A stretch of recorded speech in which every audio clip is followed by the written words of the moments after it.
Y'all ready? All right. Father, we just thank you for this day. We just thank you for the opportunity to come before your throne. We just pray that you open our eyes that we may see, our ears that we may hear, our hearts that we may obtain, and give us a voice that we may share. In Jesus' mighty name. Amen. All right. And this morning I'm going to kind of continue a little bit about extraordinary women. Today we're going to talk about Miriam. I just want to kind of touch a little bit on her today and then see what we get out of her courage and her things that she did as a child and then, of course, later in life. So we're going to start reading in 15. Now, this is when the Israelites escaped the Egyptians' army, and if you read it, chapter 14, it's when they crossed the river, the Red Sea, I'm sorry. And when they crossed over, Moses sang a song, and it says, "Then sang Moses and the children of Israel this song unto the Lord, and spoke, saying, I will sing unto the Lord, for he hath trumpeted glorious, the horse and the riders hath he thrown into the sea." Excuse me. "The Lord is my strength and a song, and he has become my salvation. He is my God, and I will prepare him in the habitation of my father's God, and I will exalt him. The Lord is a man of war, the Lord is his name. Pharaoh's chariots and his host hath he cast into the sea. His chosen captains also are drowned in the Red Sea. The depths have covered them. They sank into the bottom of a stone. Thy right hand, O Lord, is become glorious in power.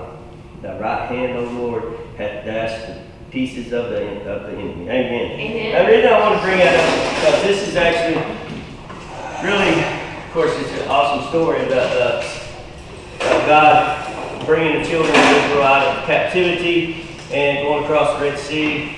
And then, of course, they got covered up and they sang this song. What is really neat about this is that Miriam is his sister, Moses' sister. And we see that in Numbers 26:59. It says, "In the name of Aaron's wife was Joab, the daughter of Levi, whom her mother bore Levi into Egypt, and she bore unto Aaron, Moses, and Miriam, their sister." And then we can read it also in, Lord help me. My brain's out there this morning, y'all forgive me. In Micah 6:4 it says, "For I brought thee up out of the land of Egypt, and redeemed thee out of the house of servants, and I sent before thee Moses, Aaron, and Miriam." And so this morning I want to talk about Miriam a little bit. In the Talmud, which is the central text of the Rabbinic Judaism and the primary source of Jewish religious law and theology, it states her as one of the 7 major female prophets of Israel, according to Medrash, which is the critical explanation or interpretation of the text. It says that just as Moses led the men out of Egypt and taught them the Torah, so too did Miriam lead the women and taught them the Torah. So Miriam, the prophetess, it is said according to the Torah that she was clearly blessed with the spirit of prophecy as a young age, as a child. And her earliest prophecy, they say, was actually the prophecy of Moses being born and leading the children out of Israel. But what I want to get to this morning is that it also shows that she's a teacher, or which is another word for prophecy, is to teach or to inspire in a sense. But what it says is that she led the children, the women, and she did all these great things. Of course, didn't speak a whole lot of her because she was a woman. But what I want us to see is in the early stages. I want us to look at. It says that this is one of the reasons they say that she's called Kula. I guess is how you pronounce it, meaning whisperer. Others say she's named this because she taught the women. So in other words, her type of prophecy was of being a teacher, a leader. And I want to go back to, before I get into the whole scope, I want to go back to 15, and I want us to read verse 20 and 21. And it says, "And Miriam, the prophetess, the sister of Aaron, took a timbrel in her hand, and all the women went out after her with timbrels and with dances. And Miriam answered them, Sing ye to the Lord, for he hath trumpeted glorious, the horse and his rider hath he thrown into the sea. So basically, this is the song of the sea, or Moses' song, which he sang in the beginning. But what I want us to see is that she led the women in praise and worship. And what it basically is this. This is what they're talking about, she grabbed. The reason I want us to see this is because a lot of times we forget that when God does something great for us, we forget to praise and worship Him for it. You ever done that? You ever just said, hey, okay, thank you, God? Or sometimes we don't, and we see the great things that happen, and we just walk on about, go across the sea. But Moses made a song, and then Miriam, she made it in her heart that she needed to praise God, not just with words, but with song and dance and jumping around. And what the Lord is really showing me this morning is that we have to get back to the point of having joy in what God does for us. And I want us to see this morning in Miriam, this is years later from Moses' birth. But I want us to see that she took a point in her life to say, hey, we need to praise God. So she picked up one of them and started dancing, and the women dancing, and everybody was having a good time because of what God did for them. Sometimes we get wrapped up in life so much that sometimes we don't even see what God's doing for us, but a lot of times we just blow it off as if, oh, well, that's just God. But we forget to praise Him. We forget to have that joy. We talk so much about happiness. We talk about, I want to do this and this, but we forget that God is an awesome God. And He is worthy to be praised, but we forget to give Him that praise. And that's why I wanted to bring this up this morning in that scripture, because she grabbed it and she just started dancing and she started just singing and saying, hey, join in. Look what God did for us. And we forget that sometimes. We forget to just let loose. We forget to sometimes just have that little happy dance because God did something for us. Have you ever done that? You just see it and you just get so excited and you either cry because you're so happy, or you just start singing, or you start dancing. It's been a while since we've seen that, but because we get so wrapped up in what's going on. And it is a terrible time. It's things going on now that are just massive, but we have to remember God is still there, and all these things that He does for us. We pray for miracles, we pray for financial miracles, we pray for blessings, we pray for all these things to get this back so we can all go back to work, and we can always do. And then when He does it, we just say, oh, okay, cool, man. Thank you, praise God. But do we dance? Do we go in joyful and be happy, and say, oh, I don't have to go to work. I get to go to work. Oh, I don't have to do this. I get to do this. Because that's the joy of the Lord. That's what He wants us to see, is that to this point, Miriam, she started way back. And I want us to jump back to that, and that's in Exodus 2. Before I get too way out there, I want to get to this. I want us to see Miriam when she was a child. Exodus 2, we're going to start with verse 1. And it says, and there were, went a man of the house of Levi and took to a wife, daughter of Levi. And the woman conceived, which is that's who we saw in Micah. Anyway, it says, and the woman conceived and bare a son. And when she saw him that he was a goodly child, she hid him 3 months. And when she could not longer hide him, she took up for him an ark of bulrushes and dashed it with slime and with pitch, and put the child therein, and she laid it in the flags by the river's break. And his sister stood afar off to wit what would be done to him. I'm going to stop right there. So this is the time when they had a deal for the midwife. Pharaoh had a deal for the midwives to kill all the babies because he heard of the prophecy too. And so he's going to just kill everybody. That and because the Israelites were getting so many, growing so big that they were afraid that they were going to overtake.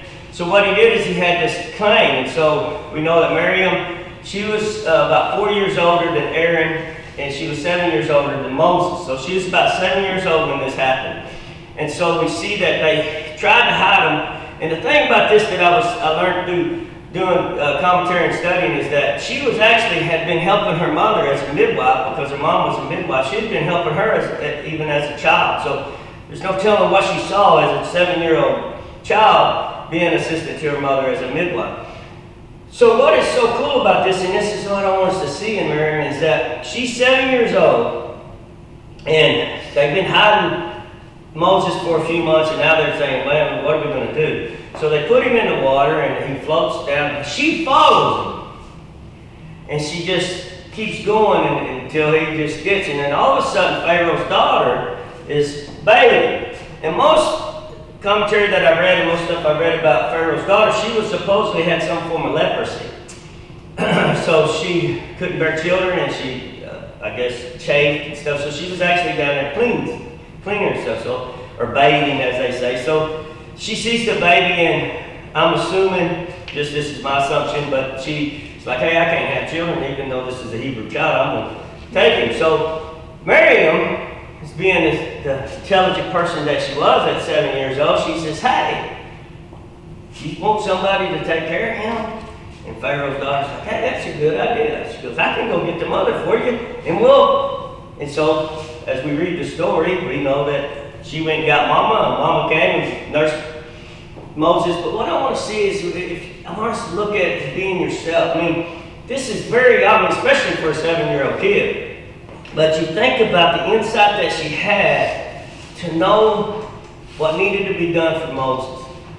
And we think about the courage that she had to have to follow along and see where he's at. And that's what I want us to see, that we see who she is because of her actions that she does. And a lot of times we have to understand in our own lives is that just because the situation that we're in doesn't mean that we can't go that route that God wants us to do. In other words, our courage has to step up and realize what God's purpose in our life is, and we see that God's going to move in all of it. So she was wise enough and intelligent enough and saw enough to see, yes, this. And so, like I said, in verse 5, I kind of got ahead of myself, but in verse 5 we see that, and it says, and the daughter of Pharaoh came down to wash herself at the river, and her maidens walked along by the riverside. And when they saw the ark among the flags, she sent her maiden to fetch it. And when she had opened it, she saw the child, and behold, the babe wept.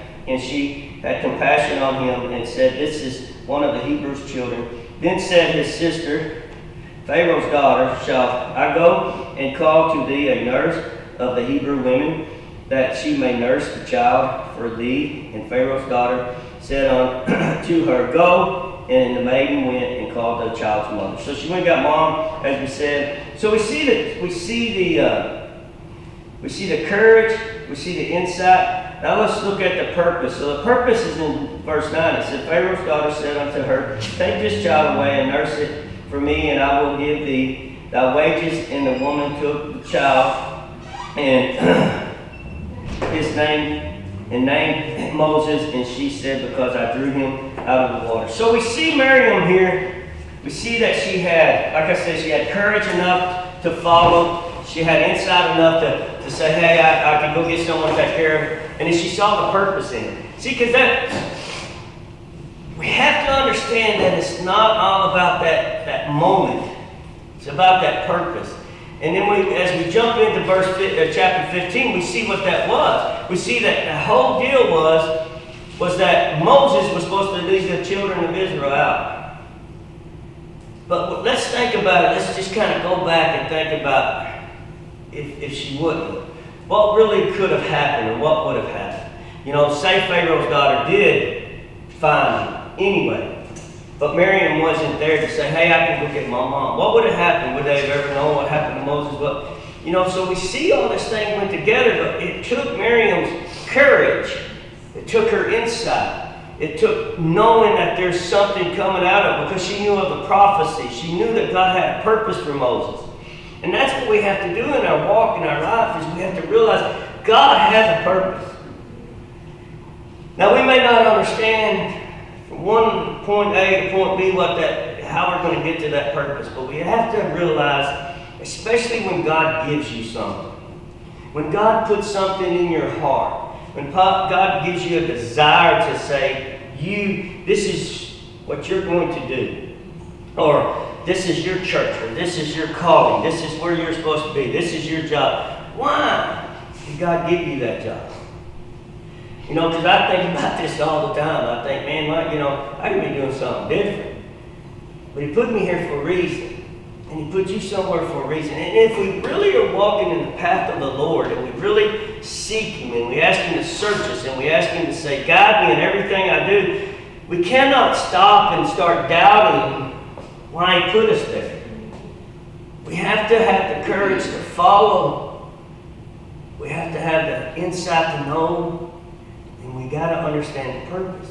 And so we see as we read later on in Exodus what that purpose was. It was for Moses to lead the children. And she knew. And then when they crossed the Red Sea, she knew. She knew where it came from because she knew who the Lord was.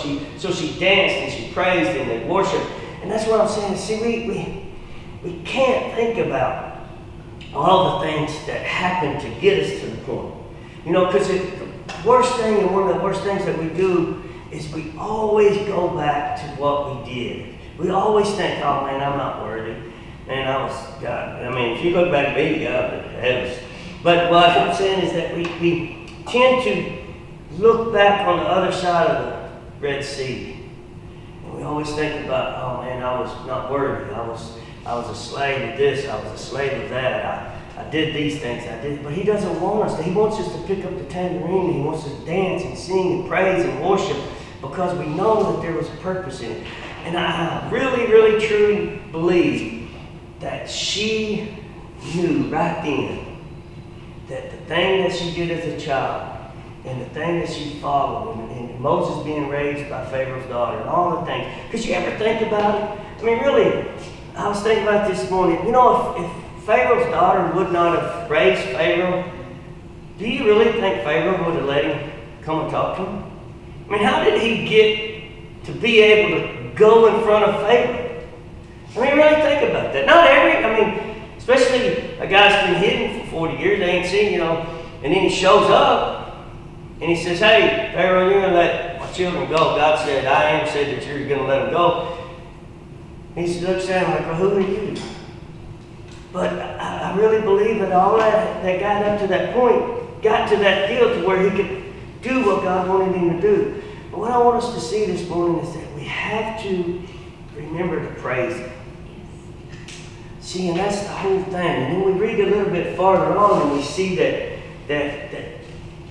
it goes to that murmur thing. But we go to see when they don't have any water and they're in a desert and they say, God, you brought us over here to kill us. And so Moses, they get together and they strike the rock and water flows out of the rock. And so actually, that rock is called Miriam's well. And so it basically was a rolling rock. And they took it with them.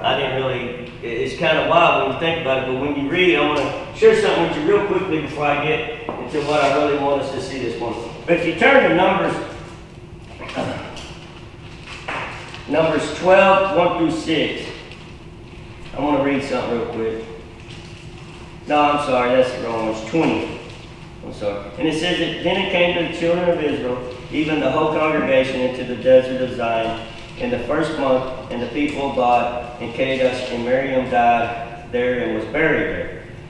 And there was no water for the congregation, and they gathered themselves together against Moses and against Aaron. Now, with that scripture is where most people get the belief of that it was Miriam's well because it followed along with them. And when she died, the well dried up. So if you read a little bit farther on, you realize that Moses and Aaron had to strike another rock to get more water for the next part of the journey. Now, the reason I want to bring that up is because we see there was another purpose for her being there. Not just to teach the children of Israel's women, but that she was the rock or the water, the flowing. Some believe that Aaron was the cloud, she was the water, and Moses was the manna. So the three is what made the journey. But what I wanted, that's a whole different message. But what I want us to get to is her God go to get to the point of where they needed. And like I said, we have to understand it all started back, this little 7-year-old girl following her little brother to make sure he was okay. And then when Pharaoh's daughter got there. She had the insight to know what to say. And then she knew what was going to, she had to understand the purpose. Like I said, what I want us to see this morning is what happened in Exodus 15, 20, and 21. We have to remember to praise Him. We have to remember that all the things that we've gone through, all the things to get us to that point, when we get to the point where we see what God has truly done, we have to pick up the tambourine and we have to shake it and we have to dance and we have to realize what God has truly done for us. Because I know sometimes in my own life, I get so wrapped up in what's still going on in my life that I can't see what God did for me. I can't praise Him, I can't thank Him, I can't do it because I'm still stuck on, just like they did. They got stuck on we crossed the Red Sea, but we don't have any water. So He gets them water, and then we don't have anything to eat. And then He gives them manna, and then I'm tired of this, and then He gives them something else. And it's constantly going, but we don't stop and praise Him. And that's what's so important about 15, 20, 21 is she did.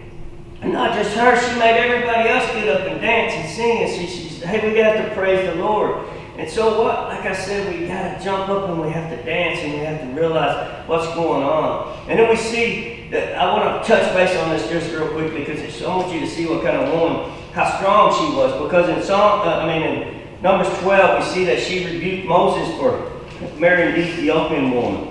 And she says, so she basically is questioning Moses as being a prophet or being a spokesman for God. And I just want to touch base on this real quickly because I like it for one reason. And it says in verse 4, and it says, suddenly the Lord spoke suddenly unto Moses and unto Aaron and to Miriam, come out ye three unto the tabernacles of the congregation. And they three came out. So in other words, get out of the crowd, I'm going to talk to you. And he says, we're going to have this come to Jesus meeting real quick. And he says, and the Lord came down in a pillar of a cloud and stood in the door of the tabernacle. He called Aaron and Miriam, and they both came forth.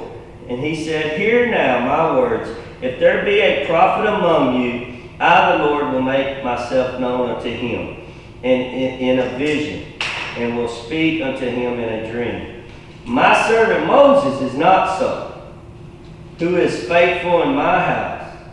With him will I speak mouth to mouth, even apparently, and not in dark speeches and simulated of the Lord shall he be. Behold, wherefore then were ye not afraid to speak against my servant? And the anger of the Lord was kindled against them, and he departed. Now, what I want to bring this up is because in a minute we realize that God gave Miriam leprosy, but then Moses and Aaron asked the Lord to have mercy on her, so they booted her out for 7 days and let her come back, and she was clean. But what I want to get is, I want you to see her boldness here to stand up to Moses and say, hey, you did wrong. But what I like really is about what God said. He says, okay, if there is a prophet among you, I'm going to talk to them in visions and dreams. But see this guy Moses? I talked to him mouth to mouth. In other words, it's not in secret. We're going to go over here and we're going to fellowship. And if there is a prophet in the deal, you're just going to get to see it in dreams and in visions. You see what I'm saying? Is there's something else about him, so don't talk bad about him. And we have to remember that too, but that's a whole different message. But what I want to see is that it had to be bold, and I'm pretty sure it's because she's big sister. And she's like, hey, Moses, you can't do that. That ain't right. But when we look at the whole concept of Miriam, and then like I said, if you read a little bit farther on, we see that God gave her leprosy for 7 days, and she got cleansed, and she was able to come back, and then we go on. But her life throughout the wilderness is very important because her husband was her, which was the one that helped hold up Moses' arms when they battled. So we see that she was a great impact in his life and in their life and the deal. But it all goes back to, like I said, the 7-year-old little girl doing what God wanted her to do. Seeing, having the courage, having the insight, knowing the purpose. See, in our lives, we have to see that. We have to have the courage. We have to have the insight, and we definitely have to see the purpose. See, because if we can't see the purpose in it, even if we might not see exactly what God's doing, we know there's a purpose in it. Then there's that driving force. There's that thing that tells us, yes, this is God. Yes, I have something going on here that I don't know what it is. Nobody else knows what it is, but there's something about to happen. And that's when we have to realize that He gave us that. And the reason I want to bring this last scripture up is because He's telling them, if you're a prophet, I'll show you. I'll give you dreams. I'll give you visions. But Moses, I'm talking to him man to man. So what he's saying is that there was a reason that you did what you did to get him where he's at. You see what I'm saying? Is we have to understand there's more to it. As we say all the time, there's more to this than just me. There's more to it. There's that purpose. There's that drive. There's that thing. And like I said, we cannot get to the point where we forget to pick this up and praise God. Because see, this is what we forget. See, we can remember the courage and we can remember the insight and we can remember the purpose, but we don't remember the praise. Then what does it give us? Because we're still going to be that unhappy, that unsatisfied, oh God, woe is me. Because, oh yeah, God gave me that, but I still need this. Or just like they did. Oh, we crossed the Red Sea, but we don't have any water. Oh yeah, we have water, but we don't have food. Oh, I don't like this food. Oh, let's give us more food. And then we're constantly going on. But we forget to pick up the thimble, the deal, and just shake it and just dance and say, God, thank you. Because we know there was a purpose. And so when we look at that, I want to close with this. And like I said, I know it's just kind of widespread. I just want us to see things. I want us to see that the whole thing is God is there for us. But I'm going to close with Psalms 150. I'm going to just read verse 1 through 4 real quickly. And it says, praise ye the Lord. Praise ye the Lord from the heavens. Praise Him in the heights. Praise ye Him, all His angels. Praise ye Him, all His hosts. Praise ye Him, sun and moon. Praise Him, all ye stars of light. Praise Him, ye heavens of heavens, and ye waters that be above the heavens. Let this name of the Lord be praised. So, praise ye the name of the Lord. So, if the heavens, the waters, and all these things have to praise God, shouldn't we have to praise God too? If the angels have to, everybody, that's what I'm trying to say is that we know who He is. And we know what He is. Just have joy in that. See, and sometimes I'm afraid I'll get to the point of where I forget to praise Him. I forget to be happy in just who He is and what He's done for me and where He's put me. I mean, heck, I can look back at myself in the last few years and say, man, was it, God, dog, how did I get past that? But then I realized it's Him.